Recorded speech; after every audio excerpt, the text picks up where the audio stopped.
મિત્રો, આજે આપણે આગળના પાઠની ચર્ચા કરીશું. તો આજે આપણે જોવાનું છે સંસ્કૃતિકરણની પ્રક્રિયા અને પ્રભાવી જ્ઞાતિ. સંસ્કૃતિકરણના ખ્યાલમાં સ્થાનિક પ્રભાવી જ્ઞાતિની ભૂમિકા મહત્ત્વની છે. એટલે કે આપણે જોયું કે સંસ્કૃતિકરણનો જે ખ્યાલ છે તેને સમજવા માટે સ્થાનિક પ્રભાવી જ્ઞાતિની ભૂમિકા ખૂબ જ મહત્ત્વ ધરાવે છે. જીવનશૈલીનું અનુકરણ કરવા બ્રાહ્મણો ઉપરાંત અન્ય જ્ઞાતિઓ પણ અનુસરવામાં આવે છે.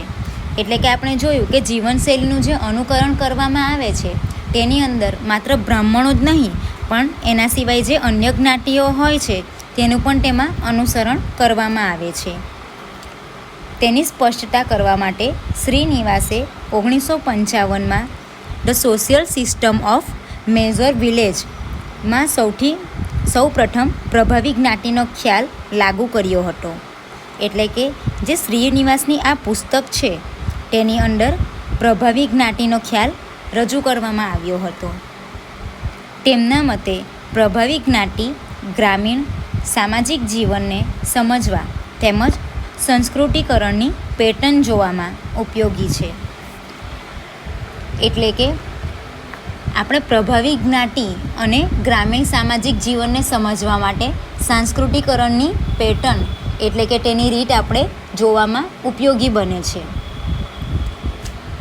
ત્યારબાદ જોઈશું જ્ઞાતિને પ્રભાવી માનવા માટે શ્રીનિવાસે કેટલાક માપદંડોની રજૂઆત કરી છે. તેમાં પહેલો માપદંડ છે સ્થાનિક વિસ્તારની નોંધપાત્ર જમીન માલિકી એ જ્ઞાતિ પાસે હોવી આવશ્યક છે. એટલે કે જે તે સ્થાનિક વિસ્તાર હોય તેની નોંધપાત્ર જે જમીન માલિકી હોય તે એક જ્ઞાતિ પાસે એટલે કે એક જ્ઞાતિ ધરાવતી વ્યક્તિ પાસે હોવી જરૂરી બને છે. ત્યારબાદ બીજું છે સંખ્યાની દૃષ્ટિએ એ વિસ્તારમાં નોંધપાત્ર વસ્તી હોવી જોઈએ. એટલે કે જે તે જ્ઞાતિ હોય તો તે જ્ઞાતિ ધરાવનાર જે વ્યક્તિઓ હોય તેનો વિસ્તાર નોંધપાત્ર વસ્તીમાં હોવો જોઈએ. એટલે કે તેની સંખ્યા વધુ હોવી જોઈએ. અને નંબર 3 ઉચ્ચ પારંપરિક દરજ્જો ઉપરાંત શિક્ષણનું પ્રમાણ, વહીવટીતંત્રમાં નોકરીઓ, આવકના શહેરી સ્ત્રોત પણ કેટલીક જ્ઞાતિઓને ગ્રામ્ય વિસ્તારમાં સટ્ટા પ્રતિષ્ઠા આપી પ્રભાવી બનાવે છે. એટલે કે જે ઉચ્ચ પારંપરિક દરજ્જો ધરાવતા હોય છે તેઓનું શિક્ષણનું પ્રમાણ, વહીવટીતંત્રમાં નોકરીઓ, આવકના શહેરી સ્ત્રોત પણ કેટલીક જ્ઞાતિઓને ગ્રામ્ય વિસ્તારોમાં સટ્ટા અને પ્રતિષ્ઠા અપાવવામાં ઉપયોગી બનતા હોય છે. આ માપદંડને આધારે જોઈએ તો ગુજરાતમાં સ્થાનિક રીતે કેટલાક વિસ્તારોમાં ક્ષત્રિય અને પાટીદારો પ્રભાવી જ્ઞાતિનો દરજ્જો ધરાવે છે. એટલે કે આપણે જોઈએ છીએ કે કેટલાક એવા વિસ્તારો જોવા મળે છે કે જ્યાં ઉચ્ચ જ્ઞાતિ એટલે કે જ્યાં ઉચ્ચ જ્ઞાતિનો દરજ્જો ધરાવતા વિવિધ વિસ્તારોમાં ક્ષત્રિય અને પાટીદારો જે હાલમાં આપણે જોઈ શકીએ છીએ. હવે આપણે જોઈશું સમીક્ષા અને મર્યાદા. સંસ્કૃતિકરણના ખ્યાલની અનેક સ્તરો પર ટીકા થઈ છે. એટલે કે આપણે જોઈએ છીએ કે કોઈ પણ કાર્ય હોય તો તેની પાછળ તેની ટીકા તો થાય જ છે. એ મુજબ આમાં પણ સંસ્કૃતિકરણના ખ્યાલની કેટલીક ટીકાઓ થઈ છે જે વિશે આપણે વિસ્તૃતમાં માહિતી મેળવીએ. પહેલું છે સંસ્કૃતિકરણથી કેટલાક લોકો અસમાનતા પર આધારિત સામાજિક રચનાતંત્રમાં પોતાનું સ્થાન સુધારી લે છે. એટલે કે સંસ્કૃતિકરણની મદદથી કેટલાક લોકો અસમાનતા પર આધારિત હોય છે જેને કારણે સામાજિક રચનાતંત્રમાં શું કરે છે કે તેઓ પોતાનું સ્થાનને સુધારી લે છે. પરંતુ આનાથી સમાજમાં પ્રસરેલી અસમાનતા એટલે કે ભેદભાવ નાબૂદ થતો નથી તે નોંધવું રહ્યું. આપણે જોઈએ છીએ કે કોઈક પણ જ્ઞાતિ હોય તે શું કરે છે કે ઉચ્ચ જ્ઞાતિનું અનુકરણ કરી લે છે અને તેને કારણે તે સમાજમાં પોતાની અલગ પ્રતિષ્ઠા ઊભી કરે છે જેથી અસમાનતા અને ભેદભાવ નાબૂદ થતો નથી જેને કારણે સંઘર્ષનું વાતાવરણ ઊભું થાય છે. હવે બીજું જોઈશું ઉચ્ચ જ્ઞાતિની જીવનશૈલી ઊંચી હોય છે અને નિમ્ન જ્ઞાતિની નિમ્ન જીવનશૈલી હોય છે. એટલે કે આપણે જોઈએ છીએ કે જે ઉચ્ચ જીવનશૈલી ધરાવનાર વ્યક્તિ હોય કે ઉચ્ચ જ્ઞાતિનો વ્યક્તિ હોય તે આર્થિક રીતે ખૂબ સદ્ધર હોય છે તેની પાસે દરેક વસ્તુ મળી રહે છે અને તેનો સમાજમાં તેનો દરજ્જો પણ ખૂબ ઊંચો હોય છે. તો તેની સામે આપણે નિમ્ન જ્ઞાતિને જોઈએ તો નિમ્ન જ્ઞાતિની જીવનશૈલી પણ ખૂબ નબળી હોય છે. તે આર્થિક રીતે સદ્ધર હોતો નથી. આથી ઉચ્ચ જ્ઞાતિના લોકોની જીવનશૈલી ઈચ્છનીય અને અનુકરણનીય હોય છે તેવું તે દર્શાવે છે. આપણે જોઈએ છીએ કે આપણે પણ આપણા સમાજમાં એવું જ ઈચ્છતા હોઈએ છીએ કે જે વ્યક્તિ ખૂબ જ પ્રતિષ્ઠિત હોય કે ખૂબ જ પૈસાવાળો હોય તો તેનું આપણે અનુકરણ કરતા હોઈએ છીએ કે આ વ્યક્તિ પાસે આ વસ્તુ છે તો હું કેમ નહીં ખરીદી શકું. આ મુજબ પણ આ રીતે જોવા જઈએ તો આમાં ઉચ્ચ જ્ઞાતિના લોકોનું જીવનશૈલીનું અનુકરણ કોણ કરે છે તો કે નિમ્ન જ્ઞાતિના લોકો. હવે એનું ત્રીજી મર્યાદા જોઈએ કે સંસ્કૃતિકરણથી મહિલાઓના દરજ્જામાં નોંધપાત્ર પરિવર્તન આવ્યું નથી. એટલે કે સંસ્કૃતિકરણ તો થયું જ છે પરંતુ જે મહિલાઓને દરજ્જો આપવામાં આવ્યો છે તેમાં કોઈ નોંધપાત્ર વધારો થયો નથી. મહિલાઓનું સ્થાન જ્યાં હતું ત્યાં જ હાલમાં પણ આપણે જોઈ શકીએ છીએ. હવે આપણે જોઈશું પશ્ચિમીકરણ. પશ્ચિમીકરણની પ્રક્રિયા યુરોપિયન પ્રજાના સંપર્કથી શરૂ થઈ હતી. જો કે બ્રિટિશરોએ 150 વર્ષ શાસન કર્યું હોવાથી તેમની અસર વધુ થઈ હતી. એટલે કે પશ્ચિમીકરણની પ્રક્રિયા યુરોપિયન પ્રજાના સંપર્કથી શરૂ થઈ હતી અને ત્યારબાદ જે બ્રિટિશરો જેમને ભારતમાં 150 વર્ષ સુધી જે શાસન કર્યું હતું તેના કારણે પણ તેની અસર જોવા મળી હતી. પશ્ચિમીકરણ પરિવર્તન માટેની મહત્ત્વની સામાજિક અને સાંસ્કૃતિક પ્રક્રિયા છે. પશ્ચિમીકરણના અનેક અર્થ કરવામાં આવે છે.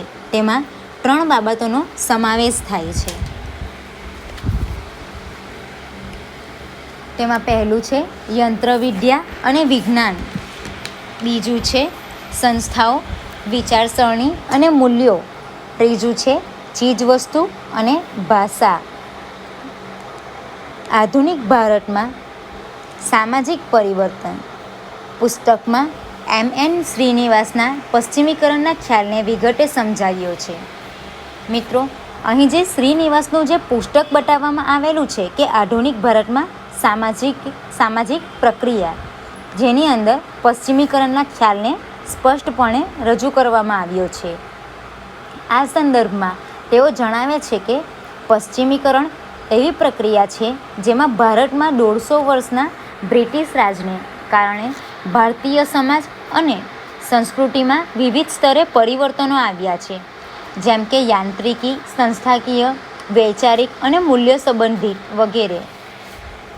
આપણે જોઈએ છીએ કે પશ્ચિમીકરણ આવવાથી શું જોવા મળ્યું છે કે પશ્ચિમીકરણની પ્રક્રિયામાં વધારો થવાને કારણે ભારતમાં જે 150 વર્ષ સુધી બ્રિટિશરોએ રાજ કર્યું જેના કારણે ભારતીય સમાજ અને તેની સંસ્કૃતિમાં ઘણા બધા બદલાવો આવ્યા છે.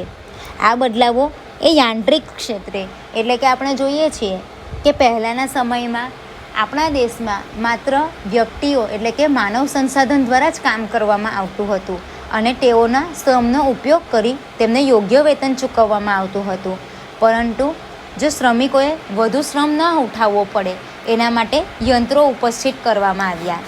યંત્રોનું ઉત્પાદન વધતા યાંત્રિકી સ્પર્ધા જોવા મળી, જેને કારણે આજે આપણે યંત્રોની મદદથી ઘણી બધી ઉત્પાદકતા મેળવી શકીએ છીએ.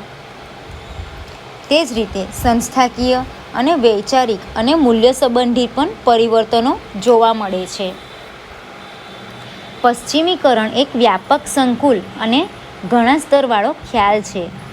એટલે કે પશ્ચિમીકરણ એ વ્યાપક સંકુલ અને ઘણા સ્તરવાળો ખ્યાલ જોવા મળે છે. તેને એક છેડે પશ્ચિમી ટેકનોલોજીથી માંડી બીજે છેડે આધુનિક વિજ્ઞાન અને આધુનિક ઇતિહાસ લેખનનું વિશાળ ક્ષેત્ર આવરી લેવામાં આવ્યું છે. એટલે કે પશ્ચિમીકરણના એક છેડા પર પશ્ચિમની ટેકનોલોજી એટલે કે બહારના દેશની જે વિવિધ ટેકનોલોજીઓ હોય છે તેનો આપણા દેશમાં કેવી રીતે મહત્તમ ઉપયોગ કરી શકાય તે અને આધુનિક વિજ્ઞાન અને આધુનિક ઇતિહાસ લેખનનું વિશાળ ક્ષેત્ર આવરી લેવામાં આવ્યું છે. જેને કારણે આપણે જોઈએ છીએ કે આપણા દેશમાં ઘણા બધા એવા પરિવર્તનો આવ્યા છે જેને કારણે આપણો વિકાસ ખૂબ સારી રીતે વધી રહ્યો છે. અહીં એ સ્પષ્ટ કરવું જરૂરી છે કે સંસ્કૃતિકરણ અને પશ્ચિમીકરણ એ ભારતમાં માળખાકીય પરિવર્તનો કરતાં સાંસ્કૃતિક અને સામાજિક પરિવર્તનો સમજવા માટેના ખ્યાલ છે. એટલે કે તમે અહીં જોયું એ મુજબ કે સંસ્કૃતિકરણ અને પશ્ચિમીકરણ એ ભારતમાં માળખાકીય પરિવર્તનો લાવવા માટે, સાંસ્કૃતિક અને સામાજિક પરિવર્તનોને સમજવા માટે આ ખ્યાલ ખૂબ જ ઉપયોગી બને છે. નવા મૂલ્યો, આદર્શો અને સંસ્થાઓ દ્વારા જે ફેરફાર આવ્યા તેને આપણે પશ્ચિમીકરણ કહી શકીએ. એટલે કે આપણા ભારતમાં જે જૂના મૂલ્યો હતા તેને બદલે નવા મૂલ્યો ઉપસ્થિત થયા. જે આદર્શો હતા તેમાં પણ ઘણા બધા બદલાવો આવ્યા અને સંસ્થાઓ દ્વારા જે કંઈ પણ નવા ફેરફારો આવ્યા એટલે કે જૂની પુરાની પદ્ધતિઓને બદલીને તેની જગ્યા પર નવી પદ્ધતિઓને અપનાવી. આમ આ પ્રમાણેના જે ફેરફારો આવ્યા તેને આપણે પશ્ચિમીકરણ કહી શકીએ છીએ. પશ્ચિમની વિચારસરણીના માનવતાવાદી, બિનસાંપ્રદાયિકતા, ઉદારમતવાદી, સમાનતાવાદી મૂલ્યોનો અંગ્રેજ અમલ દરમિયાન ભારતમાં પ્રવેશ થતાં ભારતીય સમાજ જીવનના વિભિન્ન ક્ષેત્રમાં તે પરિવર્તન આવ્યા તે સૂચવતી પ્રક્રિયા. એટલે કે પશ્ચિમીકરણના વિચારસરણીમાં માનવતાવાદી, બિનસાંપ્રદાયિકતા, ઉદારમતવાદી, સમાનતાવાદી મૂલ્યો જે અંગ્રેજ લોકોએ અમલમાં લાવ્યા હતા તેને કારણે ભારતીય સમાજ જીવનમાં ઘણા બધા બદલાવો આવ્યા અને તેના કારણે જે વ્યવસ્થા સર્જાય તેને આપણે પશ્ચિમીકરણ કહી શકીએ છીએ. હવે આપણે જોઈશું પશ્ચિમીકરણના પાસાઓ. M.N. શ્રીનિવાસે અનેક ઉદાહરણ દ્વારા ભારત પર પશ્ચિમીકરણની અસરો નીચે દર્શાવેલ પાસાઓ દ્વારા સમજાવેલ છે. હવે એના પાસા વિશે ચર્ચા કરીએ. તો તેનું પહેલું પાસું છે બ્રિટિશ શાસન દરમિયાન ભારતમાં ખાસ કરીને કૃષિ ક્ષેત્રે કેટલાક કાયદા અને વહીવટી તંત્રોનો અમલ કરવાથી વ્યાપક પરિવર્તનો આવ્યા. આપણે જોઈએ છીએ કે ભારતમાં જ્યારે અંગ્રેજો આવ્યા ત્યારે કૃષિ ક્ષેત્રમાં કેટલાક ઘણા બધા કાયદાઓ અને વહીવટી તંત્રોનો અમલ કરવામાં આવ્યો જેના કારણે તેમાં ઘણા બધા પરિવર્તનો આવ્યા. 18મી સદીના અંતિમ વર્ષોમાં જમીનદારી, રૈયતવારી જેવી વ્યવસ્થાઓ જમીન માલિકી અને મહેસૂલ ઉઘરાવવાના મુદ્દે દાખલ કરવામાં આવી. પરિણામે ગ્રામીણ વિસ્તારોમાં નવા ભૂમિ સંબંધો સ્થપાયા. એટલે કે પહેલાંના સમયમાં આપણે જોઈએ છીએ કે એવું જોવા મળતું હતું કે જે ખેડૂત પાસે કે જે વ્યક્તિ પાસે પોતાની જમીન ન હોય પરંતુ જો તે અનાજ પકવવા એટલો સક્ષમ હોય તો તે અન્ય માલિકીની જમીન પર તે પોતે ખેતી કરી શકતો હતો. જેની અંદર આપણે જોયું કે જમીનની માલિકી અને મહેસૂલ ઉઘરાવવાના મુદ્દે ઘણા બધા પરિવર્તનો આવ્યા જે આપણા પશ્ચિમીકરણની અસર કહેવાય છે. ત્યારબાદ છે બ્રિટિશરોએ સમાજ વ્યવસ્થાની જાળવણી માટે નવા કાયદા, કાનૂન અને ન્યાયતંત્રની વ્યવસ્થા ઊભી કરી. એટલે કે અંગ્રેજોએ શું કર્યું હતું તે સમયે કે જે સમાજ વ્યવસ્થા હતી તેની યોગ્ય જાળવણી કરવા માટે અવનવા કાયદાઓ અમલમાં લાવ્યા. આ કાયદાઓ અંગેના યોગ્ય કાનૂનો લાવ્યા અને ન્યાયતંત્રની વ્યવસ્થા ઊભી કરી કે જ્યાં દરેક વ્યક્તિને ન્યાય મળી રહે એ હેતુસર ન્યાયતંત્રની રચના કરી. લશ્કર અને પોલીસ દળની નવેસરથી રચના કરી. એટલે કે યુદ્ધની પરિસ્થિતિમાં લશ્કર અને કોઈક એવી પરિસ્થિતિ સર્જાય કે જ્યાં પોલીસની જરૂર હોય તો તેવા દળની નવેસરથી રચના કરવામાં આવી કે જેની અંદર પરિવર્તનો આવ્યા જેથી સમાજમાં મોટો બદલાવ આવ્યો. ત્યારબાદ ત્રીજું છે બ્રિટિશરોએ ભારતમાં પશ્ચિમી શિક્ષણ વ્યવસ્થા દાખલ કરી. એટલે કે અંગ્રેજોએ જ આપણે જોઈએ છીએ કે ભારતમાં શિક્ષણની વ્યવસ્થા દાખલ કરી હતી જેથી શિક્ષણ બધા માટે ખુલ્લું થયું અને બધાને તક મળી. આપણે સૌ જાણીએ છીએ કે પહેલાં માત્ર જે ઉચ્ચ વર્ણની જ્ઞાતિ ધરાવતા હોય તેવા લોકોના બાળકોને જ શિક્ષણ આપવામાં આવતું હતું.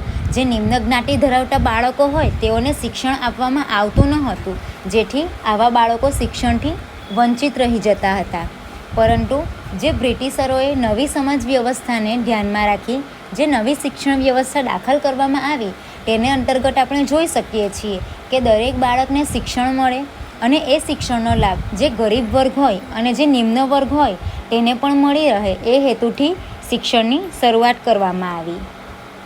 આમ સમય જતાં આ શિક્ષણ વ્યવસ્થાએ ગ્રામ્ય વિસ્તારો સુધી નવા વિચારો અને મૂલ્યોનો પ્રચાર અને પ્રસાર કર્યો છે. આપણે જોઈએ છીએ કે ગ્રામ્ય વિસ્તારોમાં જ્યારે પહેલાં શિક્ષણની એટલી બધી વ્યવસ્થા ન હતી, ત્યારે નવી શિક્ષણ નીતિઓના અમલથી આપણે જોઈ શકીએ છીએ કે ગ્રામ્ય વિસ્તારમાં દરેક બાળક અભ્યાસ કરી શકે એ હેતુસર તેના ઘરના નિવાસ સ્થાનેથી 1 કિલોમીટરના અંતરે પ્રાથમિક શાળાઓ શરૂ કરવામાં આવી કે જેના કારણે 6 થી 14 વર્ષના દરેક બાળકોને મફત અને ફરજિયાત શિક્ષણની વ્યવસ્થા પૂરી પાડી કે જેનાથી જે વ્યક્તિ કે જે બાળકના માતા પિતા જેની પાસે આર્થિક સહાય પૂરી પાડી શકાય એવી ન હોય અને જેઓ શિક્ષણ મેળવી શકે તેમ ન હોય તો તેઓ માટે આ વ્યવસ્થા દ્વારા દરેક બાળકોને શિક્ષણ આપવામાં આવ્યું. ત્યારબાદ આપણે જોઈએ કે બ્રિટિશરોએ ભારતમાં છાપખાનાની શરૂઆત કરી. તેના પગલે અખબાર, પુસ્તકો, સામાયિકોનું પ્રકાશન શરૂ કર્યું અને વિસ્તર્યું.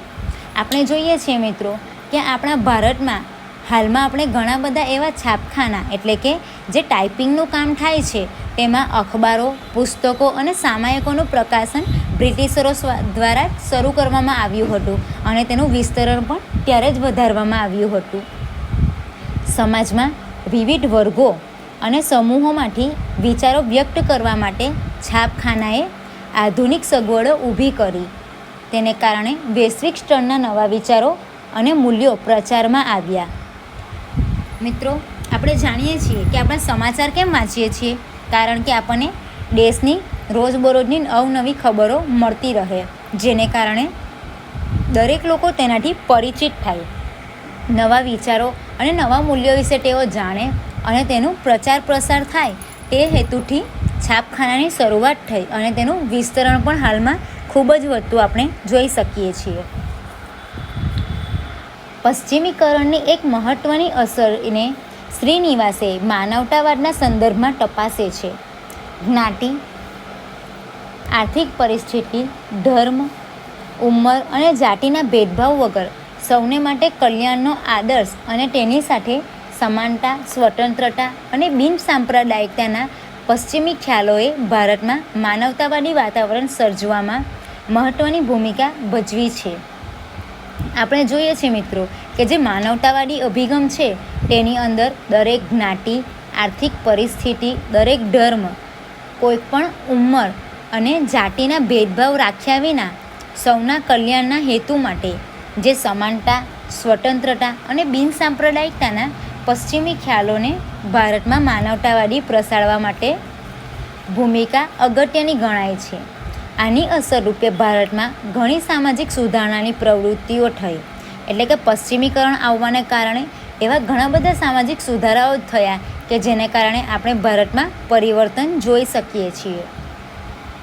ત્યારબાદ છે પશ્ચિમીકરણની અસરરૂપે ભારતમાં વિકસેલ વ્યાપાર અને ઉદ્યોગોને કારણે તેમજ શિક્ષણના પ્રસારને પરિણામે એક નવો મધ્યમ વર્ગ ઉદ્ભવ્યો. એટલે કે પશ્ચિમીકરણની જ્યારે અસર શરૂ થઈ ત્યારે ભારતમાં વિકસેલ વ્યાપાર અને જે ઉદ્યોગો છે તેને કારણે તેમજ શિક્ષણના પ્રચાર અને પ્રસારને કારણે એક નવો મધ્યમ વર્ગ ઊભો થયો. બ્રિટિશ સરકારે શરૂ કરેલા વહીવટી તંત્રમાં શરૂઆતમાં નોકરીએ રહેલો નાનો શિક્ષિત વર્ગ સમય જતાં આધુનિક ભારતમાં અસરકારક મધ્યમ વર્ગ સ્થાપિત થઈ ચૂક્યો. એટલે કે જ્યારે બ્રિટિશ સરકારે શરૂ કરેલા વહીવટી તંત્રમાં શરૂઆતમાં નોકરીઓમાં રહેલો નાનો જે શિક્ષિત વર્ગ હતો તેઓ સમય જતાં આધુનિક ભારતમાં એટલે કે હાલના સમયમાં અસરકારક મધ્યમ વર્ગ સ્થાપિત થઈ ચૂક્યો છે. આ વર્ગમાં વકીલો, ડૉક્ટરો, અધ્યાપકો, સાહિત્યકારો તેમજ કલાકારોનો સમાવેશ બુદ્ધિજીવી વર્ગ પણ વિકસ્યો. એટલે કે આપણે જોઈ શકીએ છીએ કે પશ્ચિમીકરણ આવવાથી તે સમયે જે શિક્ષિત વર્ગ, જે નાનો શિક્ષિત વર્ગ હતો તેની અંદર જે વકીલો, ડૉક્ટરો, અધ્યાપકો, સાહિત્યકારો તેમજ કલાકારોને સમાવતો બુદ્ધિજીવી વર્ગ વિકસ્યો. આ નવા વર્ગની અસરરૂપે દેશમાં પશ્ચિમી સંસ્કૃતિના કેટલાક તત્વોનો સ્વીકાર થયો અને શહેરોમાં આધુનિકતા વિકસી. આપણે જોઈ શકીએ છીએ કે જે નવી નવી સંસ્કૃતિમાં બદલાવ આવવાને કારણે શહેરોમાં આધુનિકતાનો વિકાસ થવા લાગ્યો અને એવા ઘણા બધા પરિવર્તનો આવ્યા કે જેને કારણે નિમ્ન વર્ગ પણ ખૂબ જ ઉપર આવવા લાગ્યો. ત્યારબાદ હવે આપણે જોઈએ તેનું છેલ્લું પાસું જે આપણે જોવાનું છે, જેની અંદર બ્રિટિશ શાસન દરમિયાન સ્વતંત્રતાની લડતમાં ઊભી થયેલી પશ્ચિમની લોકશાહી, ઉદારતાવાદી અને રાષ્ટ્રીયતાની પ્રેરણાઈને દેશ નેતાઓએ લોકોને સંગઠિત કરવાનું શરૂ કર્યું. એટલે કે જે બ્રિટિશ શાસન દરમિયાન સ્વતંત્રતાની જે લડત ઊભી થયેલી હતી, તો તે સમયે પશ્ચિમની લોકશાહી, ત્યાંની ઉદારતાવાદી અને રાષ્ટ્રીયતાથી પ્રેરાઈને દેશના નેતા લોકોએ સંગઠિત કરીને લોકોને એકત્ર કરવાનું શરૂ કર્યું. આઝાદીની લડતના વર્ષોમાં લોકશાહી પ્રત્યેની શ્રદ્ધા અને વિશ્વાસ એટલા વિકસ્યા કે સ્વતંત્ર ભારતમાં લોકશાહી શાસન વ્યવસ્થાને લોકોએ સ્વીકારી તે પશ્ચિમીકરણની અસર છે તેમ કહી શકાય. એટલે કે મિત્રો, જ્યારથી આઝાદીની લડતના વર્ષોમાં લોકશાહીના પ્રત્યેની શ્રદ્ધા અને વિશ્વાસ વિકસ્યા, એટલે કે દરેક વ્યક્તિને લોકશાહી મળી ગઈ, તો તેને કારણે જે લોકોમાં શ્રદ્ધા અને વિશ્વાસ વિકસ્યો કે સ્વતંત્ર ભારતમાં લોકશાહી શાસન વ્યવસ્થાને લોકોએ સ્વીકારી એ પશ્ચિમીકરણની અસર ગણાય છે. તો મિત્રો, આજે આપણે ચર્ચા કરી સંસ્કૃતિકરણની પ્રક્રિયાના પાસા વિશે, સંસ્કૃતિકરણની પ્રક્રિયા અને પ્રભાવી જ્ઞાતિ વિશે. ત્યારબાદ આપણે જોયું સમીક્ષા અને મર્યાદા. ત્યારબાદ આપણે પશ્ચિમીકરણ વિશે ખ્યાલ મેળવ્યો અને અંતમાં આપણે પશ્ચિમીકરણના પાસા વિશે ખ્યાલ મેળવ્યો. હવે પછી આપણે જોઈશું વૈશ્વિકીકરણ. હવે આગળના ભાગમાં વૈશ્વિકીકરણનો અર્થ, વૈશ્વિકીકરણની વ્યાખ્યા અને તેની લાક્ષણિકતાઓ વિશે ચર્ચા કરીશું. આ ભાગમાં જોડાવા બદલ આપ સૌ મિત્રોનો આભાર.